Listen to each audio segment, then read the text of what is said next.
जय श्री कृष्णा। हर साल सावन माह के कृष्ण पक्ष की 10वीं तिथि के अगले दिन कामिका एकादशी मनाई जाती है। इस दिन लक्ष्मी नारायण जी की पूजा की जाती है। सनातन शास्त्रों में व्रत की महिमा का विस्तार पूर्वक वर्णन किया गया है। साधक मनचाही मुराद पाने के लिए कामिका एकादशी का व्रत रखते हैं। हिंदू धर्म में एकादशी का व्रत विशेष स्थान है, लेकिन सावन के पवित्र महीने में आने वाली एकादशी की महिमा और भी बढ़ जाती है। सावन मास के कृष्ण पक्ष में पड़ने वाली एकादशी को कामिका एकादशी के नाम से जाना जाता है।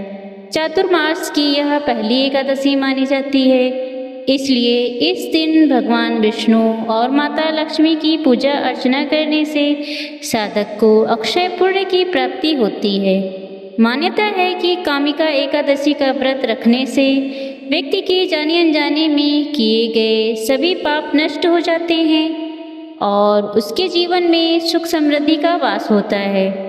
आइए जानते हैं इस वर्ष कामिका एकादशी की सही तिथि, पूजा का शुभ मुहूर्त और इसका धार्मिक महत्व। कामिका एकादशी तिथि का पारण समय वैदिक पंचांग की गणना के अनुसार इस वर्ष श्रावण मास कृष्ण पक्ष की एकादशी तिथि की शुरुआत और समाप्ति का समय इस प्रकार रहेगा। एकादशी तिथि का प्रारंभ 8 अगस्त दोपहर 1:59 पर होगा।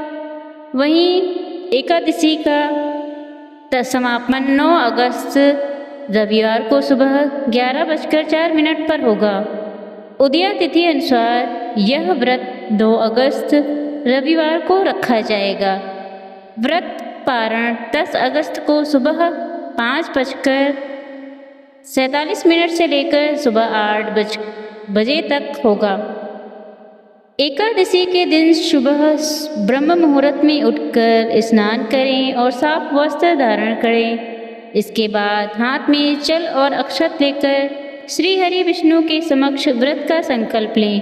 फिर घर के मंदिर में भगवान विष्णु की प्रतिमा या चित्र को गंगा जल से स्नान कराएं।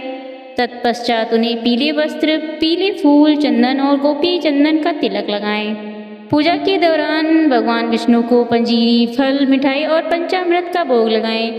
ध्यान रहे कि विष्णु जी के भोग में तुलसी दल अनिवार्य रूप से शामिल करें, क्योंकि इसके बिना वे भोग स्वीकार नहीं करते। फिर धूप दीप जलाकर कामिका एकादशी व्रत का कथा पढ़ें या सुने। इसके बाद ओम नमो भगवते वासुदेवाय मंत्र का कम से कम 108 बार जाप करें। अंत में भगवान विष्णु और माता लक्ष्मी की आरती करें।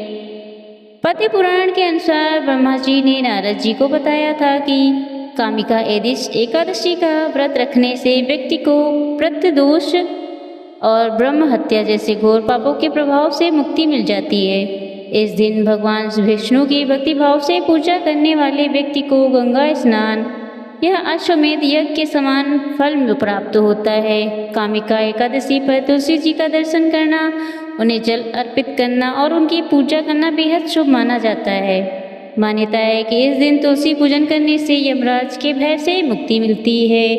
तो यह थी आज की कथा। आशा है आप सबको पसंद आई होगी। अगर पसंद आई हो तो मेरी वीडियो को लाइक और मेरे चैनल को सब्सक्राइब करना ना भूलें। धन्यवाद।